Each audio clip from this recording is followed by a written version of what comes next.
തങ്കപ്പാണ ഇന്നലെ കട തുറക്കാൻ ഞാൻ എന്താ പടം കാണാൻ പോയി. ഉഗ്രൻ തുണ്ടുണ്ടായിരുന്നു. 2 മിനിറ്റ് കലക്കി. തുണ്ടോ? അതെന്തുവാ?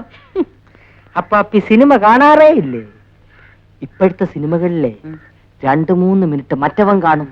തുണ്ട് നീല. ഒരു കാര്യം ചെയ്യും, ഇന്ന് കാമാക്ഷി ടാക്കീസിൽ സെക്കൻഡ് ഷോയ്ക്ക് പോവാം. അതിന് കാമാക്ഷി ടാക്കീസിൽ നല്ലൊരു കുടുംബകഥയല്ലേ? കുടുംബകഥയല്ല, സാക്ഷാൽ ഗുരുവായൂരപ്പന്റെ കഥയായിരുന്നാലും കാമാക്ഷി ടാക്കീസിൽ 2ാം പടത്തിന് 2 മിനിറ്റ് മറ്റവൻ കാണും. ജഗ ജഗ ജഗ.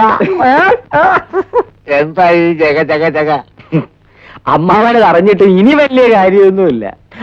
നാളെ AMS പടം മാറും. പുതിയ പടത്തിൽ 3 മിനിറ്റ് ഉണ്ടെന്നാ കേട്ടെ. നീ വരുന്നേ വാ. കേറിയിരിക്കേ. ഈ വള്ളക്കാരൻ ബഷീറിന്റെ വീട് എവിടെയാണ്? ബഷീർക്ക് അവിടെ കാണൂല. ഇന്നലെ പോയതാ. തിരിച്ചു വന്നാ എന്റെ സ്ട്രോങ് അടിച്ചോണ്ടേ വീട്ടിൽ പോവും. വഴി പറഞ്ഞാ മതി. അതാ ഇതിലേ കയറി നേരെ നടന്ന ഒരു ചിറയാ. ചിറയുടെ ഇടതുവശത്തൂടെ നേരെ നടന്നാ മതി. ആരാ? ബന്ധത്തിൽപ്പെട്ടതാ. ചായ കുടിക്കുന്നില്ലേ? വേണ്ട. ബഷീർക്കാക്ക് പറ്റുണ്ട്. അയ്യോ വേണ്ട. ഒരു കള്ള ലക്ഷണം.